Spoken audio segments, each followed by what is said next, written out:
దేవునికి మహిమ కలుగునుగాక. ప్రభు అయిన యేసుక్రీస్తు నామములో అందరికీ వందనాలు, శుభాలు తెలియచేస్తున్నాను.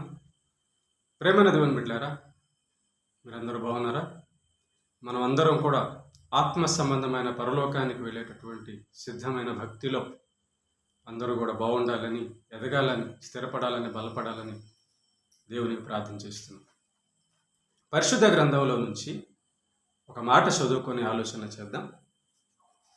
యెషయా గ్రంథము 55వ అధ్యాయము 7వ వచనం. యెషయా గ్రంథము 55వ అధ్యాయము 7వ వచనం. భక్తిహీనులు తమ మార్గములను విడువవలెను, దుష్టులు తమ తలంపులను మానవలెను. వారు యెహోవా వైపు తిరిగిన ఎడల ఆయన వారి యందు జాలిపడును. వారు మన దేవుని వైపు తిరిగిన ఎడల ఆయన బహుగా క్షమించును.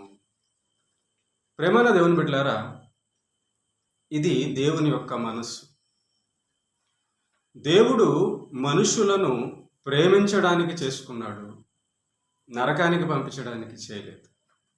అయితే దేవుడు పరిశుద్ధుడు, నీతిమంతుడు, న్యాయము కోరువాడు, పవిత్రత కోరువాడు, మంచి కోరువాడు.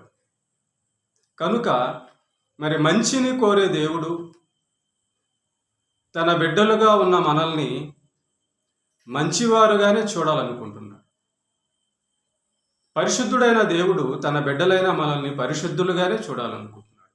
ఆయన మనల్ని చేసిందే ప్రేమించి పరిశుద్ధులుగా, నీతిమంతులుగా తన ఎదుట ఎల్లప్పుడూ మనల్ని చూసుకోవాలని ఆయన ఆలోచన.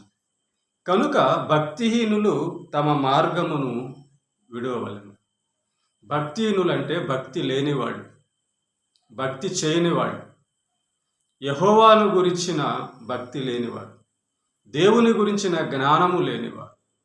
లేదా కొంతమంది దేవుడి గురించి వినియు, దేవుడి గురించి తెలుసుకొనియు కొంతకాలం ఉండి మరలా లోకములో పడిపోయిన వాళ్ళు భక్తిహీనులందరూ కూడా. కాబట్టి దేవుడు అలాంటి వారి విషయంలో ఏమని కోరుకుంటున్నాడంటే, భక్తిహీనులు తమ మార్గమును విడువవలెను.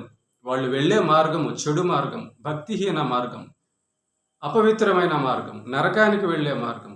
కాబట్టి ఆ మార్గాన్ని విడిస్తే, భక్తిహీనతను విడిస్తే, భక్తిహీనులు తమ చెడు మార్గాన్ని విడిస్తే దేవుడు జాలి పడతాడట.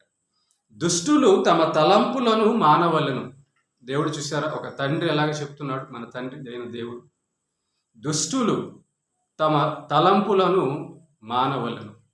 హృదయములో ఏదైతే ఆలోచనల్లో ఎదుటివారి పట్ల చెడు ఉందో, చెడు చేయాలనే ఆలోచన ఉందో, ఆ చెడును, ఆ దుష్టత్వాన్ని మానవలను అంటున్నాడు. మానితే ఆయన జాలి చూపిస్తాడట.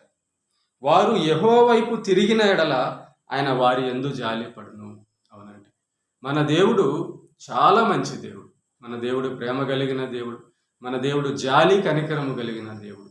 కనుక ఆ చెడు మార్గము విడిచిపెట్టి మనం దేవుని వైపు తిరిగిన ఎడల, ప్రయత్నం చేసిన ఎడల, ప్రభువా నిజమే, నా జీవితం నీకు విరోధంగా ఉన్నది, నా జీవితం నిన్ను బాధ పెట్టేదిగా ఉంది, నా జీవితం పాపపు మార్గంలో ఉన్నది, అయితే నేను దాన్ని ద్వేషిస్తున్నాను, దాన్ని నేను ఇష్టపడడం లేదు, నేను నీ వైపు తిరుగుతున్నాను, నువ్వు రక్షించమని నేను అడుగుతున్నాను, ప్రయత్నం చేస్తున్నాను ప్రభువా, నన్ను క్షమించు, నన్ను బలపరచు అని చెప్పి దేవుని వైపు తిరిగితారట, ఆయన జాలి పడతాడట, మన మీద జాలి పడతాడట. అవును, మన స్వభావం ఈ లోకంలో పాపపు మనుషుల మధ్య, సాతాను మధ్య మనం ఉన్నాం.